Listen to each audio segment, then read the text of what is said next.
Lueroi's Pokemon Diamond and Pearl walkthrough part 59. Alright, it is finally time to see who this guy is behind the locked door. So, if you whip out the Galactic key, you can open it up, and you'll find out that it's this guy. Yeah, we've actually seen this guy a couple times earlier in the game, and it's actually Cyrus. He's the Team Galactic commander, the evil organization leader. And he has Azelf, Uxie, and Mesprit, the three legendary beings, trapped out in the back. So if you're gonna free them, you're gonna have to battle him, so he will challenge you. And yeah, this is gonna probably be a pretty tough battle, because he has some pretty strong Pokemon, actually. Now, the first Pokemon he will send out is his Murkrow. Now, thankfully, Murkrow is not too hard to take out, because it's only the first stage of its evolution. But that's not to take it too lightly, because it actually has pretty good attack stat, and its strongest attack is Drill Peck, which could give you some problems. I'm going to go ahead and use Takedown just because I want to get as much damage as I can on it, because I don't think Aerial Ace will do enough. So, let's see. Yeah, and there's that Drill Peck, which will do a lot of damage. Luckily, I have the Intimidate on it, though, so it won't do as much. Now, other than Drill Peck, it also knows Nightshade, which is a guaranteed 40 hit points every time because it is level 40. It also knows Astonish and Embargo, so by using Embargo, you may not be able to use items. Now, another Aerial Ace will knock it out after he used the Super Potion, so that won't be too much of a problem.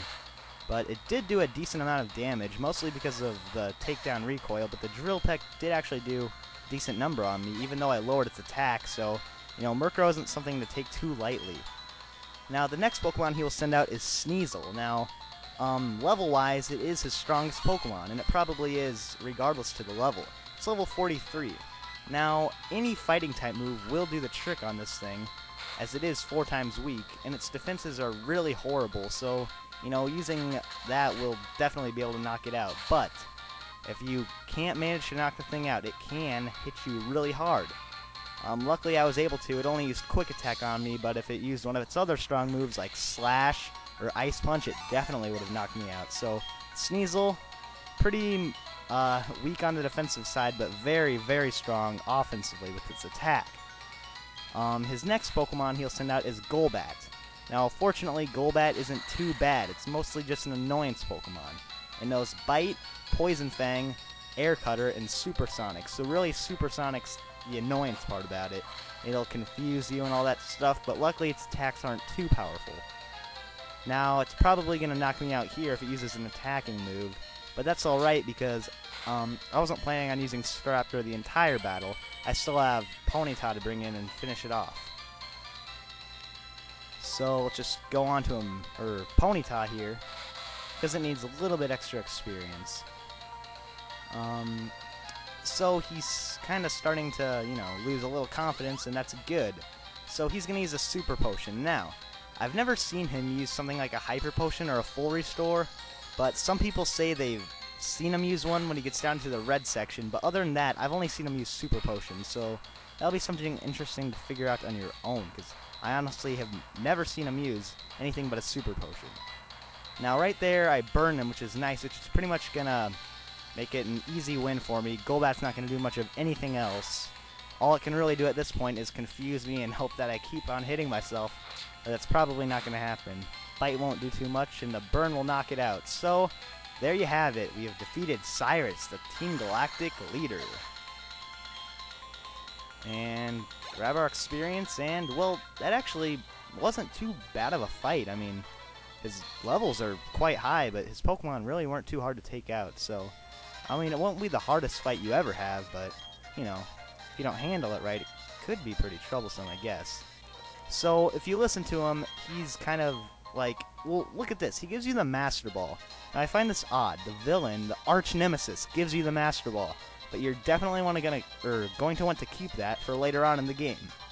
Now, you're not going to see Cyrus now for quite some time. He says he's off to Mount Coronet. Now, before you, you know, run out of this place and rush off there, take a look down this hallway he just went into. Before that, I'm going to heal up a little.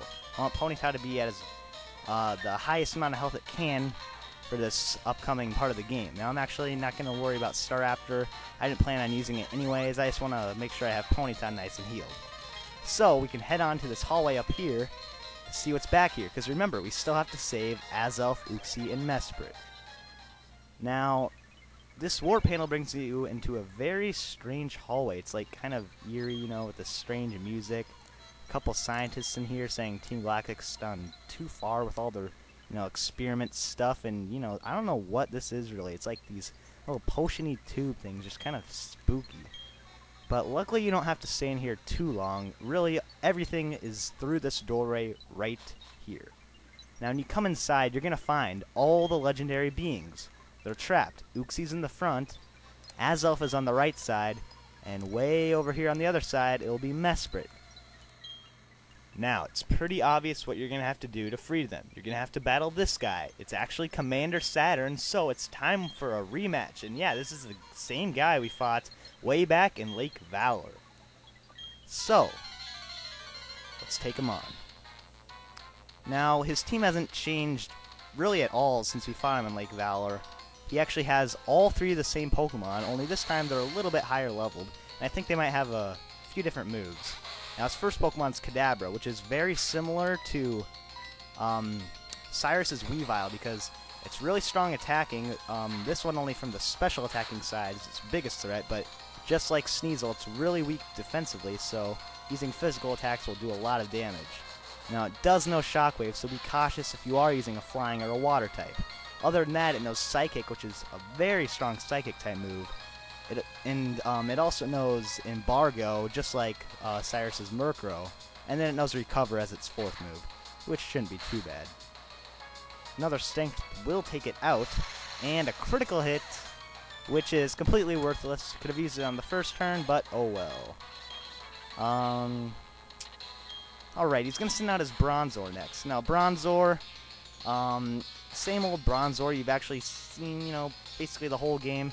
This one's slightly different, though, because it's more offensive based, which is kind of strange. It knows, like, Shadow Ball, I don't know all of its moves. It knows quite a variety of attacking moves, which won't be too much of a problem. I think it knows Extra Sensory as well, but it does know Confuse Ray, which can get quite annoying. And there's the Extra Sensory, and yeah, Bronzor not going to do too much offensively, so really just also kind of an annoyance taking out. But Fire-type moves are basically its only weakness, so you're going to have to use those for your best chance at knocking it out.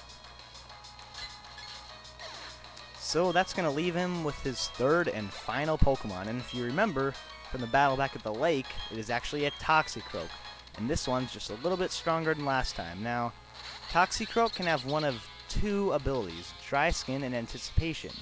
Now, I didn't know this coming into the battle. I actually thought it had the Dry Skin ability. It actually has Anticipation, though. So I figured by the Dry Skin ability makes it a little like the Fire type, I could just Fire Blast it and get it in a ton of damage. But I found it odd that it only did half, because it turns out it doesn't have that ability. It has the Anticipation, so it did knock me out. But that's fine, though, because I can still go to another Pokemon to take it out. Now, normally Miss Magus would be the best decision, but I went Empoleon to get a little extra experience. Now, hopefully it's not going to use Brick Break here, but other than that, I do resist its other attacks, X-Scissor and Poison Jab. Now, like I said, originally I thought this thing had Dry Skin, so I didn't want to use Surf, because if it did have the Dry Skin ability, Surf would actually heal its hit points. So I just used Flash Cannon, which is fine, because Flash Cannon is just a little bit weaker, but you don't need to be afraid to use your Water-type moves, because it doesn't have the Dry Skin ability. So that kind of confused me a little bit in the battle, but it was alright because we managed to take him out. So we defeat Cyrus and Saturn, two of the Team Galactic powerhouses, down back-to-back.